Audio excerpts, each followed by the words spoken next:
A construtora Araújo Simão atua no mercado imobiliário há 22 anos, criando empreendimentos que trazem solidez, seriedade e profissionalismo. A Araújo Simão oferece projetos inteligentes e mão de obra qualificados, proporcionando um preço de venda competitivo e lucrativo. Hoje são mais de 35 obras, atendendo a todo o Vale do Paraíba, Litoral Norte e Sul de Minas. Araújo Simão, Rua Coronel Marcondes de Matos, número 35, Centro de Taubaté. Telefone 3621 4012. Construtora Araújo Simão, excelência em construção.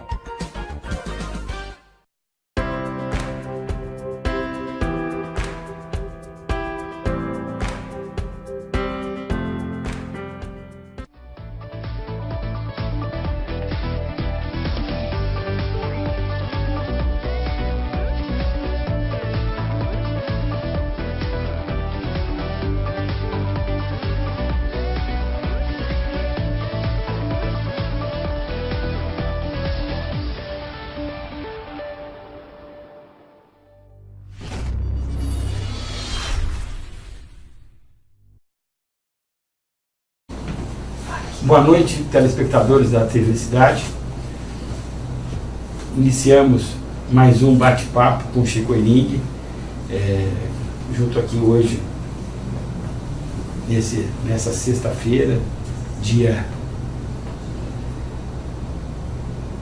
19 de outubro de 2018.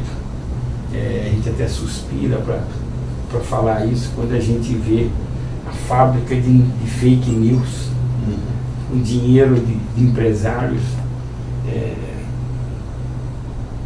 É um absurdo a gente chegar nisso que a gente está vendo. Então, eu não tinha como não começar já falando nisso, agradecendo vocês estarem aqui. Boa noite, agradecendo, e também não esquecendo dos meus patrocinadores, deixando um grande abraço aí para o pessoal da Cantina Gardioli, para a construtora Araújo Simão. E nós vamos tocar um pouquinho aí, vamos conversar aqui com o Nicodemos, conversar um pouquinho, contar do livro dele, o Silvio Prado contar para nós um pouco desses bastidores e tudo que a gente está passando nesses dias. A Júlia também está lá, já chegou aí, depois nós vamos dividir um pouquinho e a gente pode comentar. O Brasil, infelizmente, chegou, né, a 8 dias praticamente da eleição, né, dia 28. A gente, por certo, seria até anular essa eleição. Boa noite, Silvio. Boa noite, Nicodemos. Boa noite, Francisco. Tá? Muito obrigado pela presença de vocês aí. Vamos conversar um pouquinho. Vamos conversar, sempre é bom conversar. Nessa hora a conversa é essencial. Como é que você sente isso?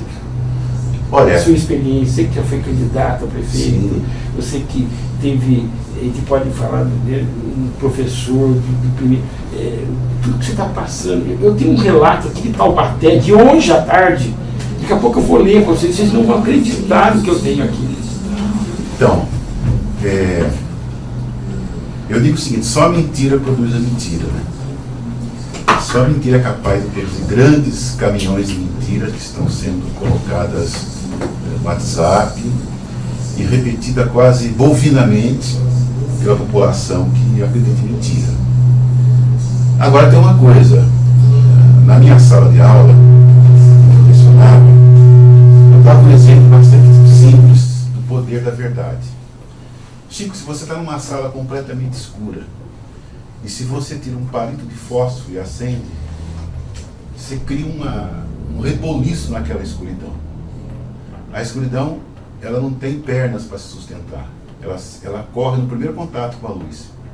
Por que eu estou falando isso? Isso não é uma brincadeira filosófica nem poética, é uma verdade.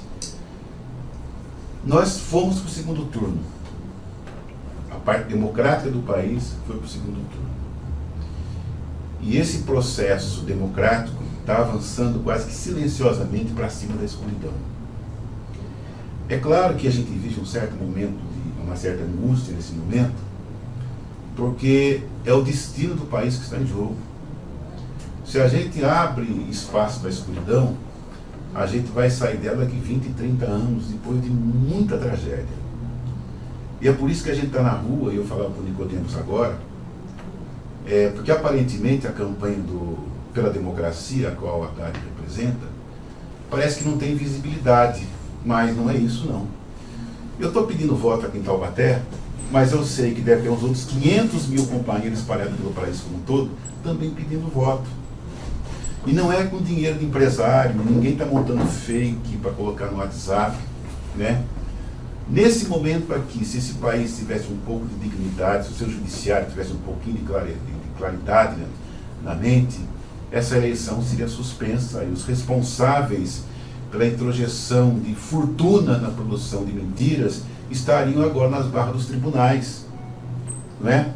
Porque parece que produzir mentira no Brasil é uma coisa normal. Você mentir, você inventar que o fulano de tal defende a pedofilia, que existe um kit gay, que existe uma mamadeira gay, quer dizer, coisas assim que o Nicodemos pode falar que ele é um escritor de peso. Aliás, nós vamos falar sobre do Nicodemos daqui a pouco, né? Coisa que um ficcionista... Ele se emociona, sim, um ficcionista profissional teria dificuldade de criar tudo isso. Aí você vai conversar com um homem simples e acredita nisso, né? Porque está bombardeado pela mentira. E pastores, padres, jornalistas, gente com formação, repete isso nos ouvidos da pessoa simples. Isso é um retrocesso, é levar o pessoal para um mundo de terror e fantasia que não tem sustentação. Homens de responsabilidade assinam embaixo coisas absurdas. Então o Brasil precisa passar realmente por uma grande transformação ética mesmo. Porque quando você vê pessoas comprometidas com o Evangelho, apoiando práticas de tortura e defesa de regimes ditatoriais, eu pergunto, eu não tenho coragem de entrar nessa igreja. Eu ouvi a pregação desse pastor, porque eu não sou religioso, mas o evangelho que eu li, os 4 evangelhos principalmente, não tinha nenhum estímulo a qualquer tipo de violência, muito pelo contrário. Jesus foi vítima da violência e da tortura. Em cada fascículo, em cada final, quem leu o suplício de Jesus a partir da Sexta-feira Santa, aquela é uma aula de tortura. E Jesus nunca falou, vai, aplica o mesmo procedimento, né, a seus inimigos. Quando Pedro está saindo com Jesus de uma aldeia que o povo não quis receber Jesus, nem aceitou o milagre de Jesus, Pedro falou mais ou menos assim para Jesus. Vou falar mais ou menos assim, que eu não sou evangelista, nem tenho o evangelho cravado na mente. Pedro falou mais ou menos assim, Senhor, não seria interessante que caísse raios do céu sobre essa gente? A repreensão de Jesus foi a seguinte, arreda de mim, Satanás. Você percebeu? Qualquer resposta à truculência não vem de Deus, vem do demônio, segundo a concepção religiosa. E o que é que a gente está vendo aqui hoje, nesse país? Homens que dormem, amanhecem, comem, bebem e dormem abraçado à Bíblia, pregando a violência, defendendo violentadores da justiça. É isso que a gente vê. Então esse país tem que mudar. Então, só para não tomar toda a fala do programa, eu vejo com tristeza, né? Mas também vejo com muita alegria porque a população está reagindo. Gente que em Taubaté foi ameaçada com um revólver na cara, aqui nas imediações de uma faculdade, está na rua, jovens, colocando o seu ele não no peito. Eu encontrei uma senhora, tipo assim, de uma faixa hoje, Jesus não gosta de balas, qualquer coisa assim. Então, muita gente simples, humilde, corajosa, levando um pouquinho de luz em cada ponto de escuridão. E é isso que vai mudar esse país. O grande capital investiu pesado em mentiras, mas não é capaz de investir numa bolsa de estudo com um garoto pobre, que tem talento, que precisa, mas na mentira eles investem. Mas olha, nenhum gigante de pé de barro fica em pé eternamente. Ele pode cair, tenho certeza que vai cair dia 28 e já começa a desmoronar agora. E quando a gente passa a verdade, a gente fica tão contente com as coisas que vão acontecendo. Então, Nicodemos e Silvio, por exemplo, nós começamos o programa agora, 5 minutos, estamos sendo assistidos lá em Rio Claro pela Débora Azevedo, com um clube de motociclistas, então estão todos envolvidos lá. Em nome da Débora e do Gustavo, te mando um abraço lá para o Clube Rally de motocicletas lá, que está lá em Rio Claro assistindo a gente. Maravilha. O Luiz Alves dos Santos, em Caraguatatuba, também está dizendo até que a internet está meio ruim, mas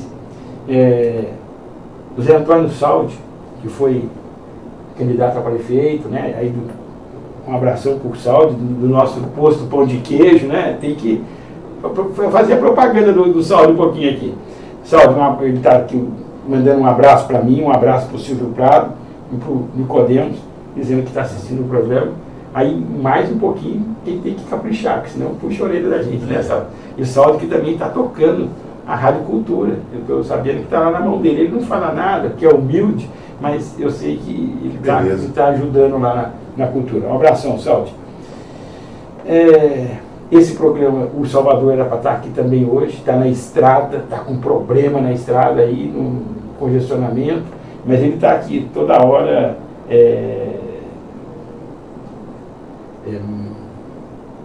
mandando mensagens, dizendo por onde ele está e pedindo para a gente tocar aí, o Nicodemos, você, a Júlia que está lá fora, mas nós vamos fazer na parte dele. Lógico que o Salvador, ele chegava aqui e nós não íamos falar mais, né? A gente ia só escutar, mas sim, que é um orador nato. Mas nós temos aqui hoje um escritor nato também. Eu queria que o Nicodemos falasse um pouquinho dos livros dele. São 2, né, Nicodemos? Já? Mais. Bom, é um prazer estar aqui no seu programa, nessa televisão, nessa casa, né, que tem recebido tão bem, né, os escritores, os artistas aqui do Vale do Paraíba. Eu mesmo já estive aqui no programa do André, né? Então estou me sentindo muito bem aqui por estar aqui na TV Cidade, uma TV que realmente está inserida no contexto, né? Uma TV, um espaço, um canal, né, onde as pessoas, os movimentos podem expressar livremente seu pensamento. E eu quero agradecer e parabenizar pelo programa. Sou um fã do programa, assisto o programa, né?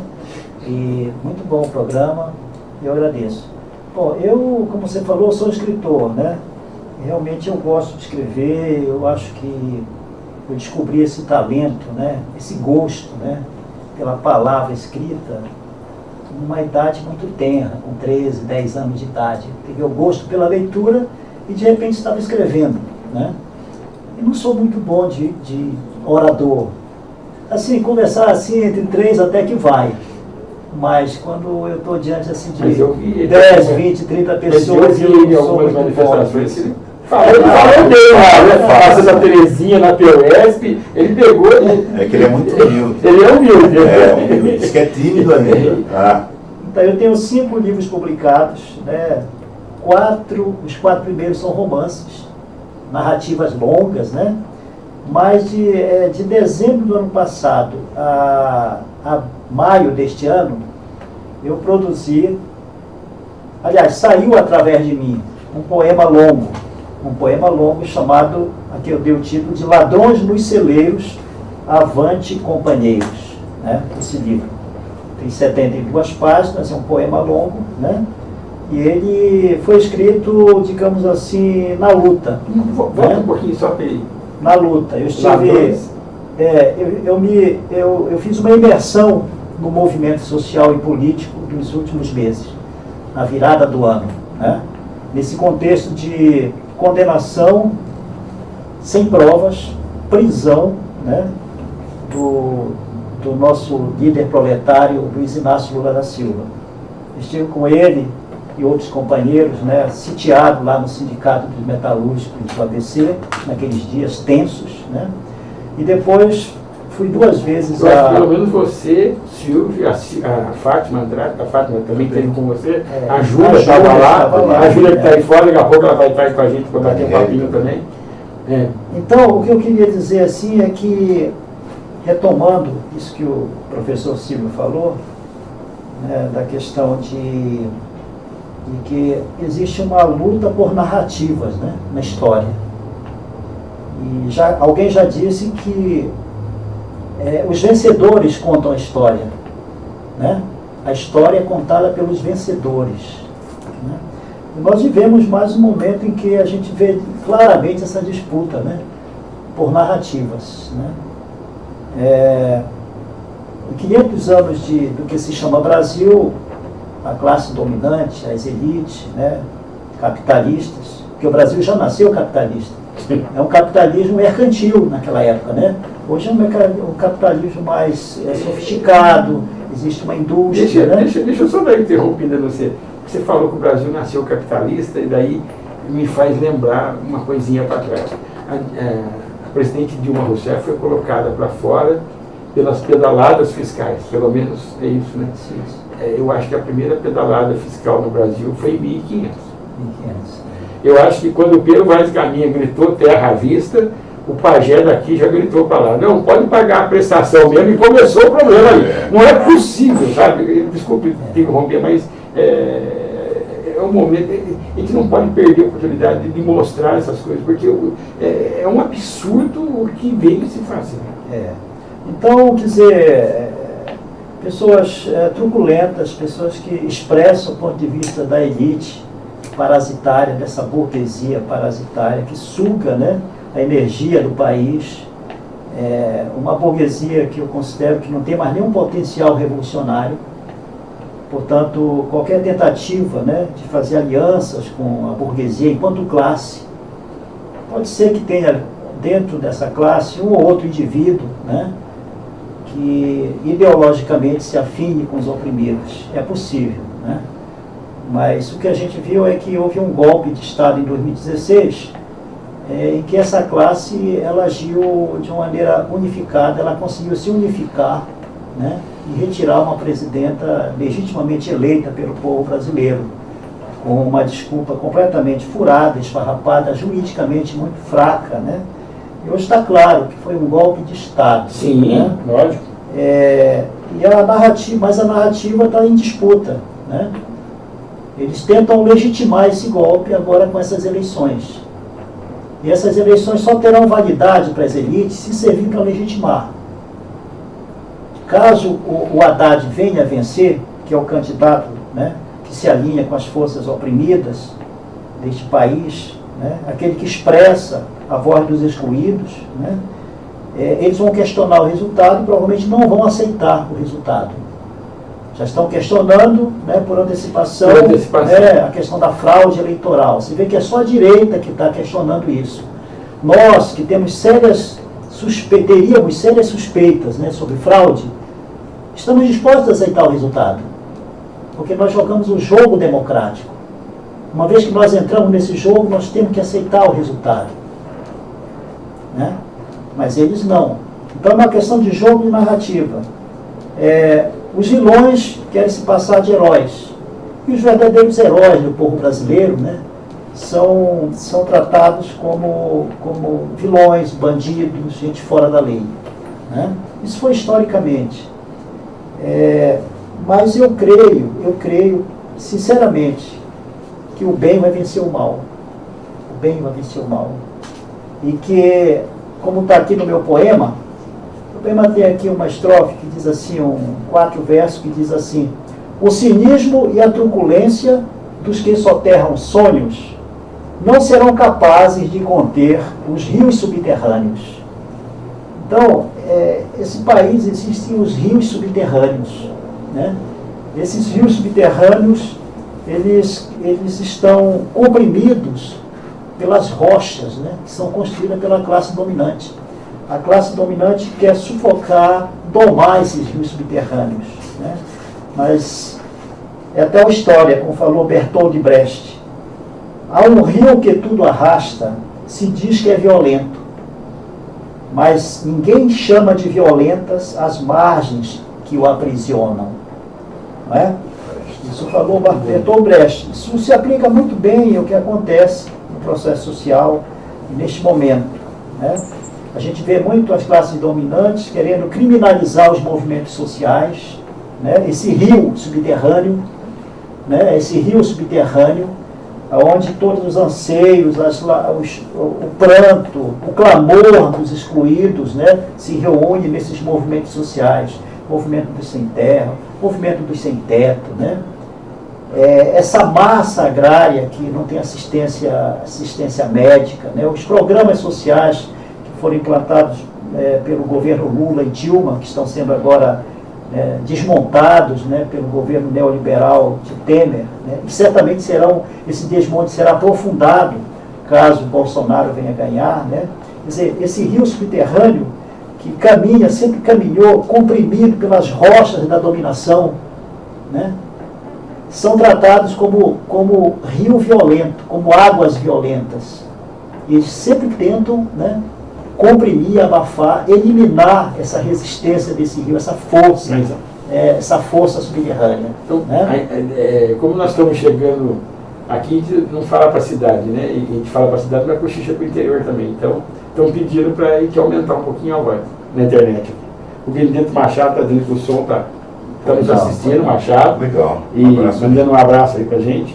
E falando que o som da internet está um pouquinho baixo. Pedindo para a gente subir. Alexandre Helena também. Alexandre, obrigado. Bom trabalho aí também. Então é isso. Pois não. Então, Chico, o livro do Nicodemos, ele retrata bem essa angústia nossa, mas retrata também a grande esperança, né? Porque esse momento aqui, ele tem coisas que são inusitadas, principalmente o uso abusivo da tecnologia para manipular e para oprimir, né? Quer dizer, a classe dominante brasileira se apropriou também da tecnologia que deveria liberar o homem para relações mais amistosas, mais civilizadas, faz uso da tecnologia para aprofundar a mentira e o fosso, né? Para que a classe trabalhadora não saia disso. Agora, pois não. Está chegando aqui, ainda preciso conferir, mas pela UOL, está dizendo que iniciou-se o julgamento do Bolsonaro sobre as fake news. O Supremo ou o TSE? Vamos ver aqui. Vamos abrir. Ação de investigação judicial eleitoral, colegiado do Tribunal Superior Eleitoral, TSE. Então, eu acho... Não sei se a notícia é boa. É boa. Mas o resultado dela, eu acho que já está, considerando os procedimentos seguidos da justiça brasileira, nós não temos esperança de uma condenação. Não temos, né? Uma condenação ao Bolsonaro agora seria um pé atrás, né? Uma parada do golpe, digamos assim. Alguma coisa contra o golpe.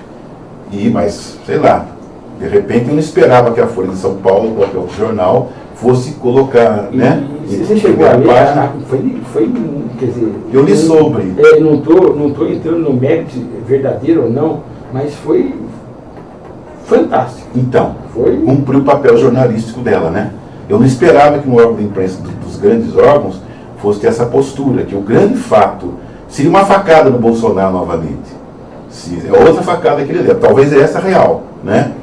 E que pode, de uma certa maneira, impedir o crescimento dele, até uma perda de votos. O grande fato, eu acho que os dois fatos mais importantes nesse momento, um está sendo visualizado, que é o caso do escândalo do financiamento de empresas via WhatsApp, a campanha do Bolsonaro.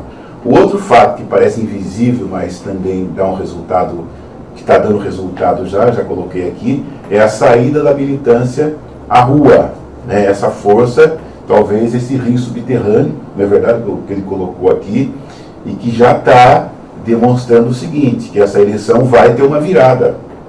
Eu tenho convicção disso. Eu não sou o Silvio Dinal, a mãe Dinal, qualquer coisa parecida com isso. Mas há uma percepção que a gente tem de tanto fazer militância na rua, tanto fazer política no campo popular, que nós percebemos o ânimo da militância, né? Mas agora, além do ânimo, uma certeza que tem que ter o pé no chão. Eu não estou sonhando, e nenhum militante está sonhando, uma vitória assim, né? Não é isso. Mas há uma certeza de que isso vai acontecer. Até porque a gente percebe um certo desespero no campo oposto, né?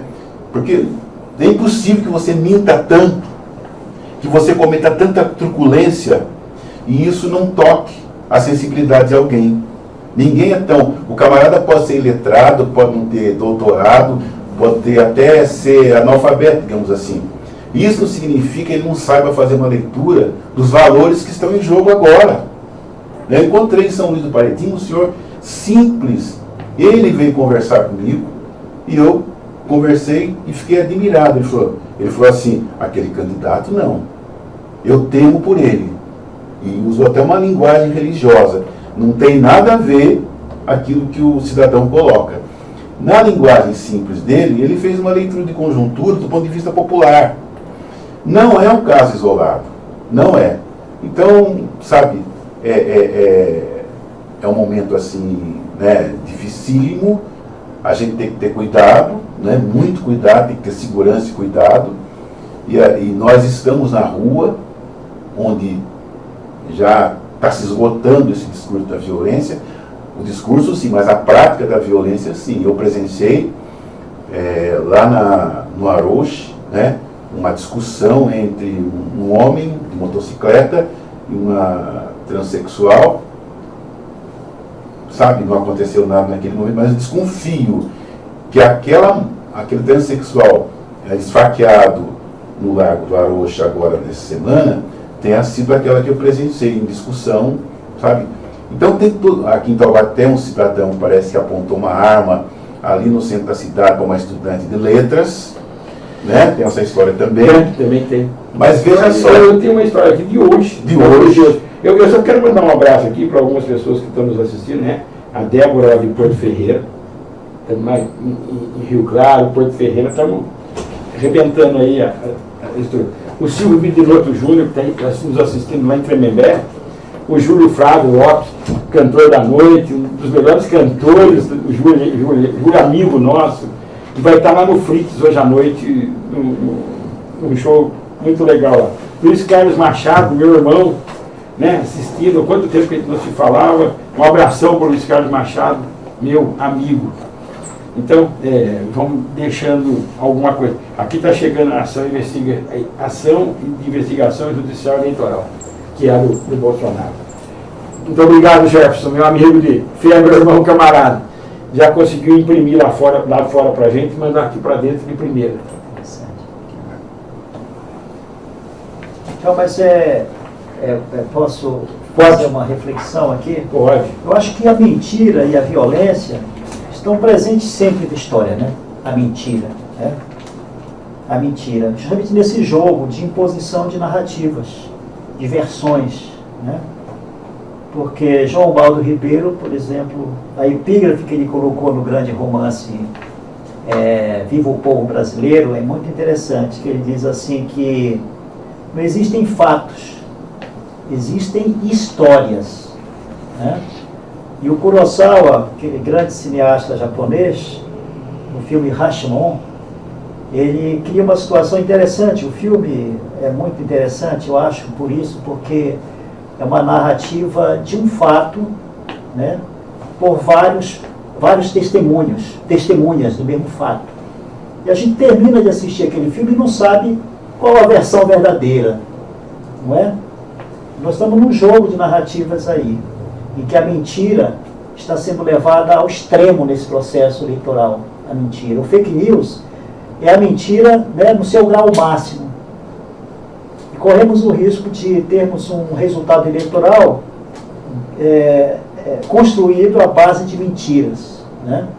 Daí tem a ver, muito importante isso aqui, muito importante, embora a justiça brasileira, o poder judiciário, esteja visivelmente sendo manobrado, né, por vários integrantes, né, partidariamente, nós ainda temos uma esperança de que haja algo de realmente democrático nesse processo, e que dessa ação resulte, né, um efeito concreto, eficaz, que barre, né, de alguma maneira, aquele que está cometendo um crime eleitoral, que é o Bolsonaro, né, é o candidato Bolsonaro, que quer ganhar essa eleição na base do fake news. Fake news é um termo moderno, atual, né, em inglês, para mentira, né? Mentira. O que é interessante é que ele se coloca, pessoas em volta dele o colocam como o Messias. Por sinal, o nome dele, né, tem o nome de Messias no nome, né? Mas não tem nada de Messias. Na verdade, ele não está anunciando nada de novo. O Evangelho quer dizer boa nova. Uma palavra grega quer dizer boa nova. Uma coisa nova. Mas, na verdade, o que o Bolsonaro expressa é algo muito velho. e de uma forma muito clara e contundente, que é a truculência das elites contra os trabalhadores. Olha o que isso está provocando. Isso aqui de Taubaté, que agora, de hoje, um artista. Alexandre Vila, acho que você conhece. Conheço. Você também conhece. O Ginas também conhece. Tenho certeza que o Jefferson conhece, a Júlia que está lá fora conhece. Ele colocou aqui para mim. Acaba de acontecer comigo uma coisa assustadora comigo. Agora há pouco eu estava indo buscar um ator que fará um trabalho teatral comigo em uma empresa. E por chegar antes do horário, parei 2 ruas antes para me maquiar de Silvio Santos, que ele imita o Silvio Santos. 3 rapazes que vinham em direção ao meu carro, a uma certa distância, estavam conversando e me apontando. Até aí, tudo bem, continuei me maquiando. Eu estava de vidro aberto. Quando chegaram próximo ao carro, um deles apoiou os braços na janela e projetou a cabeça para dentro do carro, gritando se eu não tinha vergonha de passar maquiagem à luz do dia na rua. Um outro tentou abrir a porta do carona. O que se debruçou na janela abriu a porta por dentro e me puxou para fora do carro, enquanto eu, desesperado, tentava explicar o que eu estava fazendo. Eu estava de cinto, graças a Deus. O que tentou abrir o carona só gritava uma coisa sobre Bolsonaro. Viado, viado. Me apavorei no meio da confusão de gritos e tentativa de me tirar do carro. O rapaz me agarrou pela gola e disse que lugar de viado é fora do país. Isso em Taubaté hoje, isso, Júlio. O terceiro rapaz, que era mais calmo, interviu e conseguiu explicar que eu trabalhava com conscientização contra acidente de trabalho. Os 2 mais agressivos, depois de ajuda que eu tive do terceiro, diminuíram o tom, me soltaram e foram embora, me ameaçando, enquanto o mais calmo pedia desculpa. Saí correndo, enquanto me diziam para tomar cuidado, com ar muito ameaçador. Estou trêmulo até agora e não sei o que fazer. Me sinto muito fraco, sem reação, sem saber o que fazer. Ânimos acirrados por nada. Medo. Comentário do Alexandre Vila. Taubaté, isso. Alexandre Vila é uma pessoa dedicada à arte dele, integralmente à arte. Um homem de paz, um homem de cultura, um homem de civilização. Eu acho que Taubaté tem que pedir desculpa para esse homem, por ter gerado esses 3 monstros aí, instigado pelo ódio. E, sabe, é isso que a gente está vendo aí. Pessoas que, com alta sensibilidade, com compromisso com a civilização, com a educação, sendo violentadas na rua por esses monstros, por esses portadores do atraso, do abismo. Isso é verdade, né? A gente falava de escuridão agora há pouco. O Alexandre é o fósforo contra a escuridão. E você veja bem como as coisas estão acontecendo. Não é a questão da violência, né, introduzida na política. A violência, quando descamba para o físico, que é algo típico do fascismo, do regime fascista, né, ela é antipolítica, porque a política é o espaço da disputa de ideias, de programas, de projetos, né? A democracia, ela admite, né, pluralidade. Sim. Né? Ela admite a disputa, ela admite a divergência. Você disputa projetos, você disputa ideias. Né? Alguém vai se impor ao outro pelo convencimento. Né? O coletivo, ouvindo, num debate livre, democrático, aberto, em que os postulantes, né, os representantes dos setores sociais podem livremente se expor suas ideias de acordo com os seus interesses, né? Colocam à prova suas ideias, seus raciocínios, e o coletivo escolhe ou opta, né, por uma ideia ou outra, um projeto ou outro. Isso é democracia. Agora, o que fazem as pessoas que negam o processo democrático? Pessoas que têm uma índole autoritária, que tem um projeto de sufocação, né, desses rios subterrâneos, como Bolsonaro, que representa, né, essas forças retrógradas, atrasadas, que não sabem conviver com a diversidade, com a diferença, com a democracia. O que eles fazem? Introduzem a violência, né? Não, mas a violência da palavra. Porque a palavra, você pode exercer violência na palavra, né? Uma palavra bem colocada, forte, escolhida. Um grande orador, ele pode ter uma força tal no seu discurso, que eu diria uma certa violência no discurso. É pior que uma pancada. É pior que uma pancada, né? Mas entra pelo intelecto. Sim. Passa pelo crivo da razão, pode mexer com emoções, mas no fim das contas há possibilidade de você racionalmente escolher entre um discurso e outro. Agora, diante da violência física, de um revólver, né, de um rélio, né, como eu vi aí uma senadora que é vice, né, defendendo claramente que as pessoas têm o direito de meter rélio na costa de outra pela rua, que aconteceu no Rio Grande do Sul, né? Infelizmente, na frente das câmeras, um agricultor do agronegócio meteu o rélio na costa de uma pessoa, na frente das câmeras, né? E foi elogiado no Congresso por isso, não é? Quando alguém se acha livre, né, de com um revólver intimidar um estudante, como anteontem aconteceu na porta da Unital, de um dos estabelecimentos da Universidade de Taubaté, aqui em Taubaté, quando isso descamba para isso, né, nós não estamos mais no campo da política, da disputa de ideias. Nós estamos no campo da força bruta, né, da barbárie. Isso se chama fascismo. Fascismo. É característica, né, de atitudes fascistas. Então, se antes mesmo de ganhar a eleição, Bolsonaro já está provocando tudo isso, imagina se sacramenta a vitória, né, de Bolsonaro, à base de mentira, fake news e de violência. Eu acho que nós, que resistimos a isso e defendemos o regime democrático, item 1, devemos combater o medo que está dentro de nós já. O medo. Nós devemos estar presente, resistir, né, na rua. Amanhã teremos um ato, panfletagem na Praça Epaminondas, às 9 da manhã. Amanhã, sábado, dia 20, 9h30. E eu espero que todas as pessoas que têm compromisso com a democracia, com o regime de paz, um regime que todos possam ter liberdade de expressar seus pensamentos, né, estejam presentes com nós ali. Seria uma vitória da democracia se nós formos à rua. Porque eles querem que nós nos intimidamos, nós fiquemos em nossas casas, amedrontados, que nós neguemos quem nós somos, neguemos os nossos anseios, né?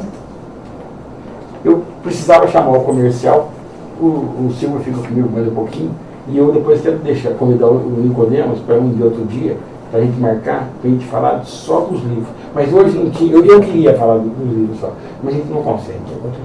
A gente está sob os impactos. Você viu o que aconteceu com o filho? Um depoimento desse, não dá. Tem que soltar isso em nível nacional, sabe? Em nível nacional. Então tá. Não fica assim, uma situação muito... Então tá. O Nicodemo, a gente agradece. Obrigado. E daí se a gente vem um dia para a gente falar bastante do livro. Aqui do cara do livro. Então, Bom, André. mas eu não podia perder a oportunidade da sua experiência. Eu não te dei esse livro ainda, né? Não.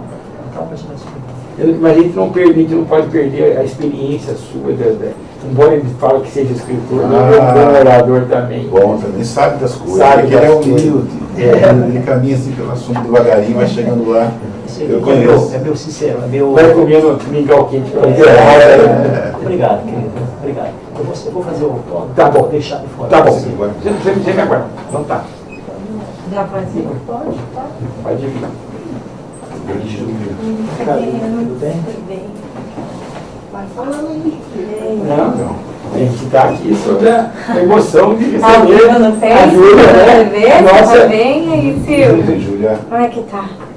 tudo bem. Vamos aí? Eu acho que faz bem para a gente a luta.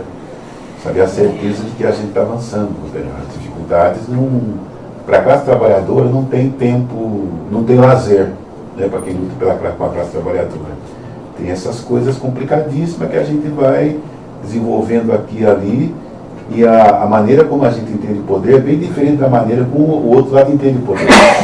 Nós estamos caminhando assim com as nossas pernas, olhando com os nossos olhos, com os nossos próprios recursos e, acima de tudo, com a nossa esperança. É isso que amedronta o outro lado, porque nós não somos apenas o Silvio Prado e a Júlia Chicoirinho, somos milhões, essa é a grande verdade. E a gente tem a honra, né, de estar recebendo aqui a coisa mais nova da eleição, porque candidata novíssima. Estou errando? 25? Nada, 30 anos já chega. Fiz 30 no meio da campanha, no dia 13. Foram 11 mil votos? Não, foram 8.872, quase 9 mil votos. Tá ótimo. Não, seria bom se você fosse eleita, mas já significa um ponto de luta avançado para nós. E a gente sabe que é uma construção, né? E a gente sabe que o momento que o Brasil está vivendo hoje é um momento onde candidaturas que falam a verdade, como é o caso das candidaturas de esquerda, que assumem suas posturas diante da luta das mulheres, que assumem sua postura de enfrentar e de brigar pela população LGBT, de discutir pontos que hoje, como você mesmo acabou de relatar, um caso de extrema violência, porque puderam supor que era uma pessoa homossexual fazendo uma maquiagem. É brincadeira. Então, com todas as candidaturas que fazem esse debate, tem espaço muito difícil diante de uma sociedade que hoje acaba absorvendo um discurso muito de ódio, de machismo, de preconceito, de vários preconceitos, um discurso racista, homofóbico. E aí a gente conseguir quase 9 mil votos quase sem dinheiro, numa conjuntura extremamente difícil, numa cidade difícil. Aqui em Taubaté, quero agradecer muito. Sim. Todo mundo que votou, todo mundo que apoiou, todo mundo que acreditou. Foram quase 2.200 votos aqui em Taubaté. A gente considera isso uma grande vitória e a gente acha que esse processo de construção, ele cumpriu um papel importante, que era colocar a candidatura de uma mulher de esquerda aqui em Taubaté.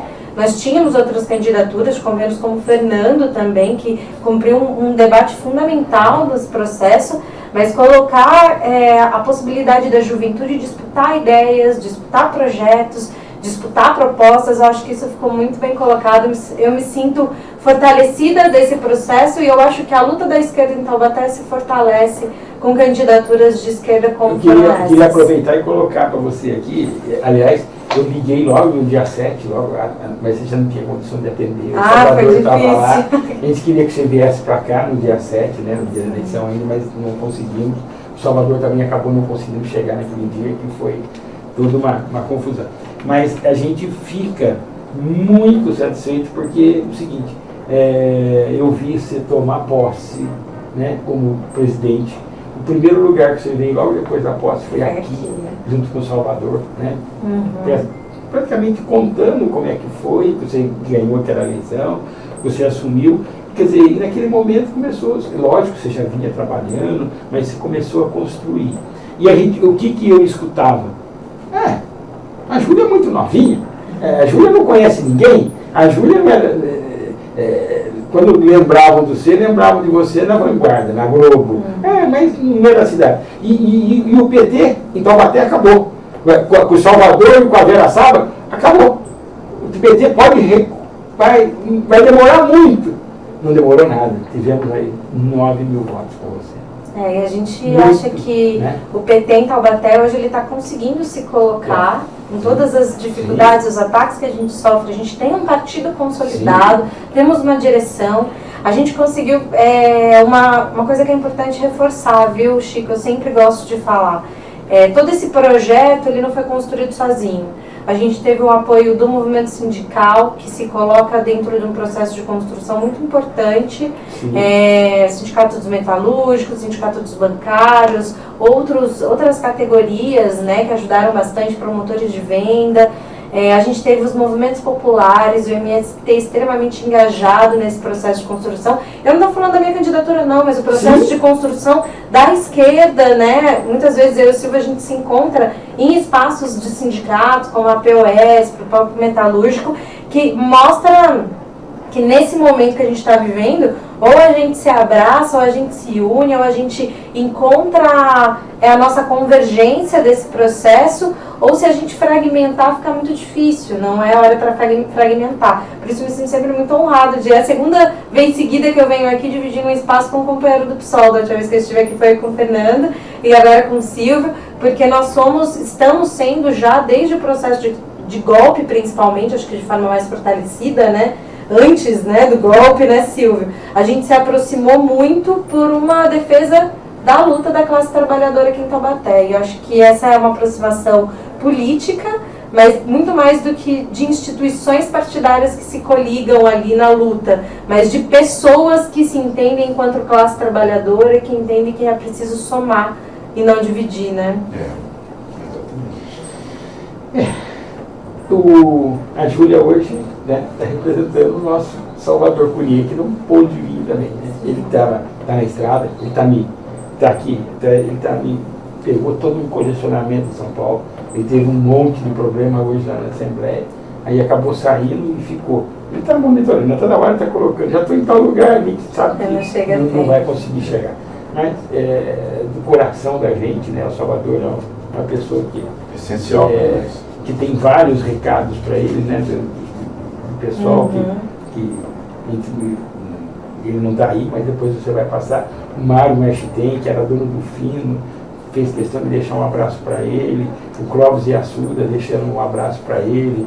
A Andréia, lá da Câmara Municipal, deixando um abraço. E depois a gente vai passando, mas a gente tem vários aí. Mas a gente fica bem representado com a Silvia, com a Júlia e com o Silvio aqui. A gente vai fazendo esse trabalho. Não sei se você estava lá fora, mas acho que você deve ter visto. O Bolsonaro parece que já virou real mesmo. Ô Chico, também no caminho vindo para cá, saiu a nova pesquisa do Datafolha, né? E aumentou a distância de 41 para 59.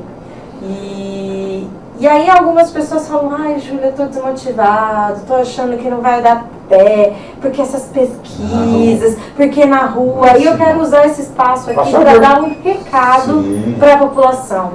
Gente, o jogo só acaba quando termina. Enquanto existir espaço para o debate, para o convencimento, principalmente enquanto existir espaço para a verdade, a bola está em jogo. Ontem caiu a casa de Jair Bolsonaro. Foi comprovado que nós já denunciávamos há muito tempo que ele é um criminoso, um corrupto, uma pessoa que vai ser agora oficialmente investigada por corrupção. Mas é importante deixar claro, viu Chico, viu Silvio, que sabe bem disso, não é a primeira denúncia de corrupção contra Bolsonaro. Ele já se declarou um sonegador de imposto. Ele defende que é natural, normal receber propina. Ele aumentou de quase nada para 15 milhões o patrimônio dele declarado, fora os processos que ele tem de ocultação de patrimônio. Ele tem uma série de coisas sendo investigadas, como, por exemplo, a lista de Furnas, onde ele aparece embolsando uma grana difícil, uma grana alta. Então a gente precisa ter uma compreensão de que o cara que está há muito mais de 30 anos, antes de eu nascer, esse cara já era deputado, ele está ficando milionário às custas do povo, sendo desonesto, é um grandíssimo ladrão e que precisa ser desmascarado. E a gente acredita que a justiça ela possa atuar em cima disso, mas eu estou com o Silvio nessa avaliação. A gente precisa lembrar que o golpe, que foi dado em 2016, foi um golpe vindo de vários setores do legislativo, de setores da elite, da comunicação, mas também do judiciário. É um golpe com o Supremo e com tudo. O golpe não acabou quando a Dilma saiu, ali estava começando um processo de organização para acabar com a democracia brasileira. Essa já é uma campanha que se inicia fraudada, já que nós não temos a participação legítima de Luiz Inácio Lula da Silva, que foi preso para impedir que fosse candidato. Então é uma campanha completamente estranha, completamente questionável, né? O próprio Ciro Gomes está entrando com um pedido de anulação dessa eleição. tem uma série de coisas que estão em jogo. Eu não tenho expectativa, e vai me surpreender muito se a justiça impugnar a candidatura, agir de forma legítima diante de uma denúncia clara de corrupção, de caixa 2 com a campanha em andamento, mas eu não tenho ilusão de que isso possa acontecer. O que eu espero com essa situação é que a população preste atenção nos riscos que nós estamos correndo se Jair Bolsonaro for eleito. Esse país vai... Gente, se vocês têm medo que o Brasil vire Venezuela, vocês não sabem o que pode acontecer se Jair Bolsonaro for eleito. Aí sim a gente vai ver gente comendo comida do caminhão de lixo. E não é qualquer gente não, somos nós. Tem algo certo. A Venezuela vai rir do Brasil. Vai rir do Brasil. Essa é a verdade. Agora, Júlia, o quadro que você traçou aí é perfeito. É uma coisa visível. Né? A gente está acompanhando aqui, mas o processo de manipulação dos dados é muito intenso, é criminoso e é feito pelo setor econômico que apoia diretamente o Bolsonaro, que financia isso. Então, ajuda a explicar, por exemplo... O presidente da FAM fez 12 milhões pois de doação, 12 milhões. Ajuda a explicar, e ajuda a explicar o seguinte, né? Como é 10% do que ele recebe, eu acho que ele não recebe 120 milhões mensalmente, né? Eu não sei, mas tudo pode ser. Ajuda a explicar o seguinte, esse processo de manipulação... Mas ele não fez doação, né? A doação é ele. A empresa. Ele foi lá e comprou, comprou. Pagou. São vários crimes embutidos num só. Que ele vai ter que responder, o Bolsonaro vai ter que responder também. Agora, esse processo de manipulação explica por que a Dilma, colocada em primeiro lugar nas pesquisas em Minas Gerais, ou bem colocada em São Paulo, Sucuri, de repente, nem foram eleitos. Né? Então, os compadres de São Paulo falam assim, Silvio, ou houve uma fraude específica nesses casos, e agora a denúncia da Folha prova que há todo um processo de mentira que interferiu nisso daí. E o Bolsonaro é a fraude. É a grande fraude, o grande fake é o Bolsonaro. Né? Um camarada que a gente sabe, se você colocar para discutir com um aluno do ensino médio, ele não consegue verbalizar com o mínimo de inteligência. Por isso que não vai no debate. Não vai. É lideradíssimo pelos médicos, é importante a gente ressaltar. Ele tem que fugir, ele sabe muito bem dar murro na mesa, mas argumentar duas frases com consequência ele não consegue. Ele é limitado. Quem foi parlamentar e discutiu, conversou com o Bolsonaro, sabe, não entende como é que um camarada desse chegou nesse momento aqui. Eu vi um quadrinho na internet que é o seguinte, porque na verdade os bolsonaristas defendem a escola pública num perfil militar, porque diz que a escola militar é muito boa. Aí falaram assim, se a escola militar é muito boa, por que o Bolsonaro é tão tacanho, tão limitado, tão medíocre? Né? Então já mostra. Mostra. E agora tem o EAD também, né? A história de acabar com o ensino como a gente conhece, que ataca a sua categoria. Ataca. Diretamente. Não, pedagogicamente é um absurdo você propor ensino à distância no ensino fundamental. E aí quero falar com as mulheres que estão ouvindo. Se existe ensino à distância desde a educação básica, quem que vai ficar em casa cuidando da criança para a criança estudar à distância? Vocês acham que é os homens numa sociedade da forma como a gente vive? Pensa você, mulher, que precisa trabalhar, que é arrimo de família, que precisa de mais vagas em creche para poder ter mais tempo, inclusive, para se dedicar a uma série de outras atividades. Vai ter que abrir mão de todas essas outras atividades para ficar em casa com as crianças, numa educação precária. E os professores demitidos diante desse processo? E toda a estrutura da escola, né? O quadro de funcionários públicos que trabalham na comunidade escolar.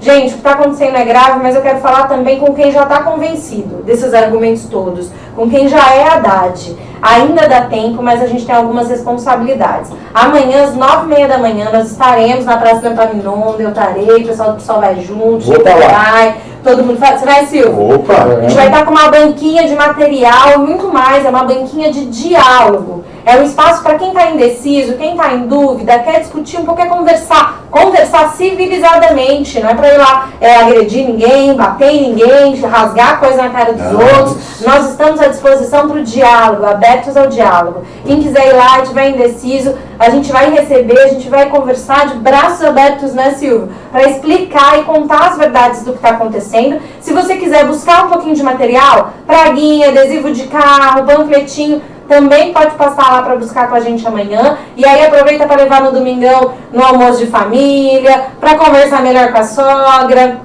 Para conversar com os amigos, porque tá chegando na reta final e ainda dá tempo de virar esse jogo. Você fala que pela pesquisa da Datafolha tem uma diferença de 9 pontos, né? De 18 pontos. 19 não, assim, mas para chegar 41 a 50 seria um 9. Mas né? ele está com 59. Sim, 18. A gente precisa tirar 9, tem para razão. chegar a 50. A mesma coisa, bem menos, é o Vox Populi, 6 pontos. Então perceba que avaliando a mesma realidade, você tem números diferentes. Sim. Então leva o seguinte, que é uma coisa flutuante. Agora, nós podemos virar isso daí. E num país que tem a quantidade de militantes que nós temos, eu vou dizer para você, parece impossível, não é impossível. Eleições, por mais que as pessoas queiram determinar que já está determinada, vencida, ou tem vencedor ou derrotado, não é isso. Eleição é como um jogo de futebol, na verdade, bem disputado, que pode sofrer alterações a qualquer momento ou no final da partida. O jogo só acaba com e a gente está jogando. E nós temos nosso método de jogo, eles têm o deles. Eu acho que o deles já esgotou. Né? Então a militância não pode, eu falei aqui agora há pouco, vou repetir. Eu saio para a rua, quando eu estou sozinho na porta de uma escola, na porta de uma fábrica, em qualquer esquina, eu coloco comigo, eu não estou sozinho. Eu sei que em Belém do Pará tem alguém fazendo a mesma coisa que eu. Em Foz do Iguaçu, no Campo dos Alemães. Tem milhares fazendo isso aí. Eu me sinto fortalecido por pertencer a uma rede de várias correntes de esquerda que tem como ponto comum defender a democracia. E dos cidadãos comuns que não estão necessariamente organizados em algum processo, mas quantas pessoas nós encontramos essa semana, né, Silvio? Estudantes, universitários, trabalhadores de diversos setores, que não se organizam politicamente, mas que nos procuraram de alguma forma para se colocar à disposição de como ajudar diante desse processo. Todo mundo pode ajudar. Se daqui até o dia 28 cada um virar 10 votos, nossa, a gente chega lá. É a meta. Júlia, eu queria agora, Chico, permite fazer uma cobrança. Por favor. Vou cobrar sim, o bispo de Taubaté. Eu não vou querer que o bispo de Taubaté pegue um botão do Haddad, um adesivo, coloque no peito e saia pedindo voto para Haddad. Mas eu gostaria que a igreja, em nome do Evangelho, tivesse uma postura pública para conter a violência. Conter a violência, que certamente pode atingir até seus participantes. Eu acho que um bispo, um padre ou um pastor tem compromisso com algo mais profundo. Eu, se tivesse postura de autoridade religiosa, eu me posicionaria não por esse ou aquele partido, mas posicionaria pelo livro que me orienta. Eu não encontro nas palavras de Jesus nenhum ato pela violência. E o próprio Jesus foi vítima dessa violência e de uma fraude judiciária, cujo centro era Pôncio Pilatos. E Jesus entrou como réu, como rei em Jerusalém, e 7 dias depois saiu como réu em função de uma fraude judiciária, né? lá no Império Romano. Então veja, eu acho que esses homens têm um compromisso muito profundo com a vida. E qualquer discurso de violência, parta de onde partir, essa gente vai se encontrar e vai ter que se posicionar publicamente. Eu tenho certeza que hoje, Dom Paulo Evaristo Arce, Helder Câmara, Dom Pelé, os irmãos Losscheider, se posicionaria publicamente, não por esse ou aquele partido, mas pela paz e pela harmonia que tem que ter na sociedade e pela civilização que tantos nós buscamos. Então eu estou cobrando os bispos da região e principalmente do Taubaté que saiam do silêncio. Eles têm emissora de rádio, eles têm jornais, eles têm padres falando em todas as paróquias. Não quero de maneira alguma ouvir um padre fazendo a defesa do Bolsonaro. E também não quero ouvir fazendo a defesa do Haddad no altar. Mas eu quero que a igreja tenha uma postura clara e objetiva contra a violência que está crescendo aí. E está trazendo o fascismo para o nosso cotidiano e já provocando várias vítimas em Taubaté. Eu estou cansado de silêncio, de omissão. Por último também, Chico, queria fazer um apelo. Um apelo aos dois lados, um apelo a todos os eleitores que estão nesse processo. É um processo político muito importante e não dá para a gente andar nas ruas com medo que nós estamos vivendo. Sim. Eu parei meu carro aqui na porta agora e tinha na frente do meu carro um carro todo adesivado de Bolsonaro. E eu tive receio de sair com a camiseta do Haddad. Mas tem um outro também, porque tá todo de luz. Eu fiquei com receio porque hoje a gente está vivendo numa situação que a gente não pode se expor, que a gente não sabe qual a agressão que a gente vai enfrentar na rua.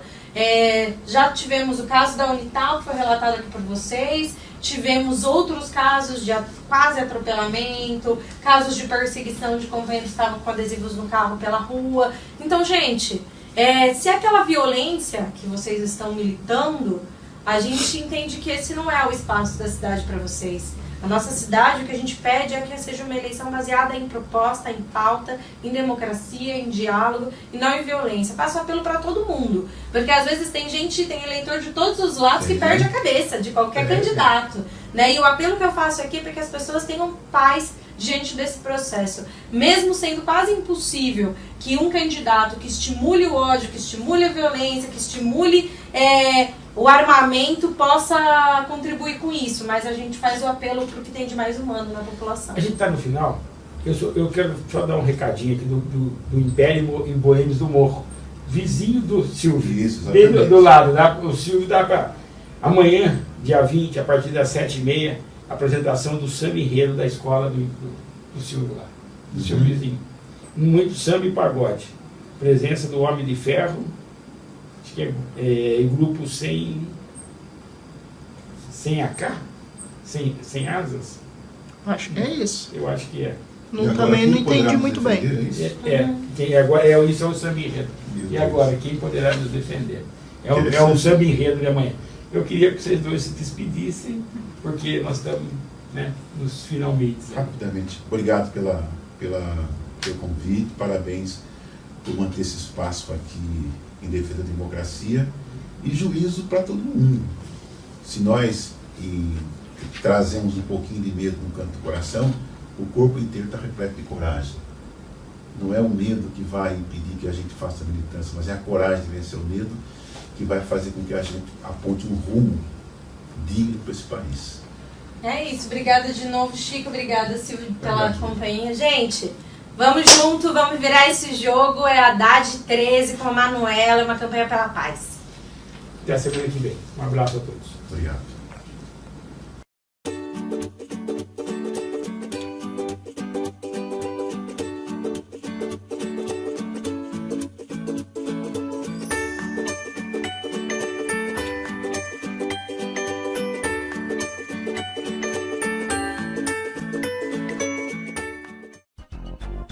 A construtora Araújo Simão atua no mercado imobiliário há 22 anos, criando empreendimentos que trazem solidez, seriedade e profissionalismo.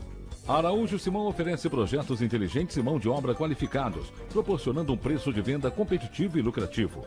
Hoje são mais de 35 obras, atendendo a todo o Vale do Paraíba, Litoral Norte e Sul de Minas. Araújo Simão, Rua Coronel Marcondes de Matos, número 35, Centro de Taubaté. Telefone 3621 4012. Construtora Araújo Simão, excelência em construção.